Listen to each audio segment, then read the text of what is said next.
Olá, estamos de volta para mais uma análise a fundo. Hoje o material que a gente tem em mãos, olha, nos coloca bem no meio do mercado da bola. Vamos mergulhar na janela de transferências do Vasco da Gama de janeiro de 2026. E as fontes são ótimas, né? Basicamente, as entrevistas mais recentes do presidente do clube, o Pedrinho, para a ESPN e para o GE. Exatamente. E a nossa missão aqui é tentar decifrar uma verdadeira novela. A novela Pablo Vegetti, o pirata. Ídolo da torcida. Isso. Tem muito rumor sobre a saída dele. O que o clube diz, o que é verdade, mas, além disso, né? Ah, sim. O caso dele é tipo uma porta de entrada para a gente entender a estratégia geral do Vasco para a temporada. Não é só sobre gestão de crise, mas sobre os movimentos concretos, sabe? Quem chega, quem sai. E até os sonhos da diretoria. Vamos conectar esses pontos. Vamos lá? Ok, vamos começar a desembrulhar isso. O estopim de tudo foram os rumores, nos últimos dias, ligando o Vegetti a uma transferência para o Cerro Porteño, do Paraguai. Isso. E as fontes indicam que o Cerro procurou o staff do jogador. Não foi um contato oficial com o Vasco, é importante dizer. Certo? A oferta que circulou seria de um contrato de 3 anos, o que, vamos combinar, para um atleta de 37 anos... É muito atraente. É praticamente uma garantia para o final de carreira. Exato. E para a torcida, claro, a notícia caiu como uma bomba. Naturalmente. Mas aí a resposta do presidente Pedrinho foi muito rápida. E eu diria até que foi bem calculada. Foi. Ele veio a público e foi categórico. O Vasco não recebeu nenhuma proposta oficial. Ponto. Nem do Cerro, nem de ninguém. Mas ele não parou aí, né? E é aqui que a coisa fica mais complexa. Sim, porque só negar a proposta é o procedimento padrão, né? O que chama atenção é o que ele fez depois. Que foi? Ele afirmou que, no planejamento esportivo de 2026, com o técnico Fernando Diniz, o Vegetti nunca foi pauta de saída. Que ele tá nos planos, ele estabelece a narrativa, nós contamos com ele. Certo. Ele blinda a instituição, o planejamento, mas aí vem a virada no roteiro. Ele joga a pressão toda pro outro lado. Totalmente. A frase que as fontes destacam é fortíssima. Algo como, se o Vegetti recebeu uma proposta e quer sair do Vasco, ele tem que assumir. É isso. Peraí, isso é muito direto. Desafiar publicamente o seu principal jogador, o ídolo da torcida, qual é o objetivo de uma manobra tão arriscada? Olha, é uma jogada de mestre em controle de narrativa, mas você tem razão, tem riscos. O objetivo principal é proteger o clube. Como assim? O Pedrinho se antecipa a qualquer história de que o Vasco está se livrando de um ídolo. Ele basicamente diz que isso seria mentira, que se a saída acontecer, a iniciativa tem que partir publicamente do atleta. Entendi. Ele força o jogador a se posicionar. Ou você desmente e reafirma o compromisso, ou você assume o desejo de sair e arca com todo o desgaste com a torcida. É uma sinuca de bico. Mas essa tática de jogar responsabilidade não pode ser uma faca de 2 gumes se o Vegetti fica quieto, por exemplo. Isso não cria um clima ruim no vestiário, um elefante na sala? É um risco, sim. Um risco calculado. A diretoria parece apostar que a torcida, vendo essa transparência toda, vai ficar do lado da instituição. Faz sentido. Mas o silêncio do jogador pode ser complicado, sim. A bola agora tá queimando no pé do Vegetti. E para fortalecer ainda mais a posição do Vasco, o Pedrinho lembrou de um detalhe do contrato. Ah, sim. Ele trouxe à tona a negociação da renovação. Explicou que o contrato anterior tinha uma cláusula de renovação automática, né? Exato. Se ele jogasse 60% das partidas por mais de 45 minutos. Algo assim. Uma meta. E o presidente disse que ele mesmo, o Pedrinho, removeu essa cláusula e já garantiu o ano de 2026 para o jogador. Como gesto de reconhecimento. E isso muda completamente o peso da discussão. Por quê? Porque deixa de ser só um discurso, entende? Vira uma ação que já foi tomada. O clube pode falar.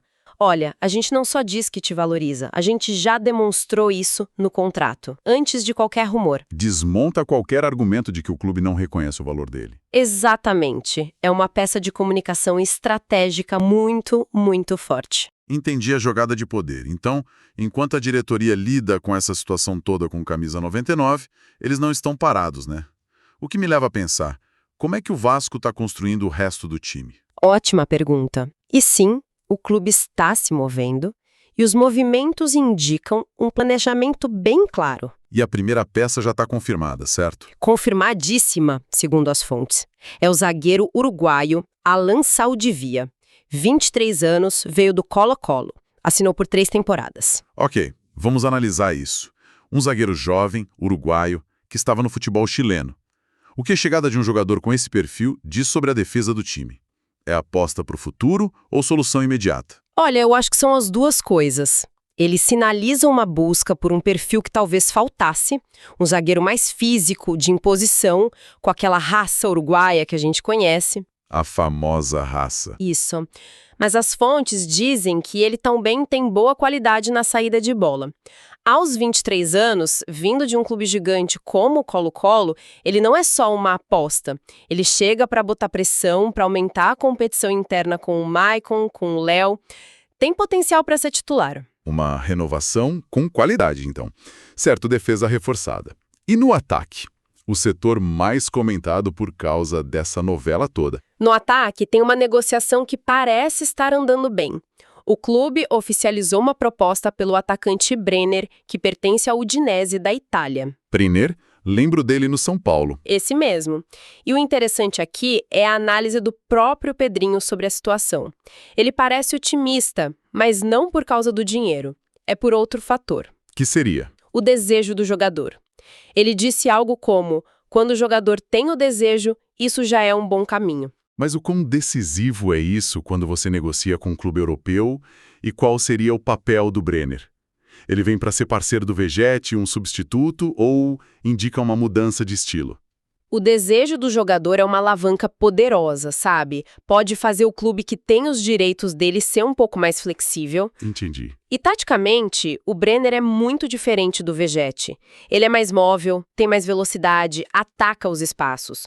O Vegetti é aquele finalizador de área, a referência física. Então daria mais opções para o Diniz. Muitas. Ele poderia jogar ao lado do Vegetti num 4-4-2 ou ser o homem de referência num time mais rápido. E claro, também funciona como um plano B caso a situação do argentino mude. É uma forma de se precaver. Faz todo sentido.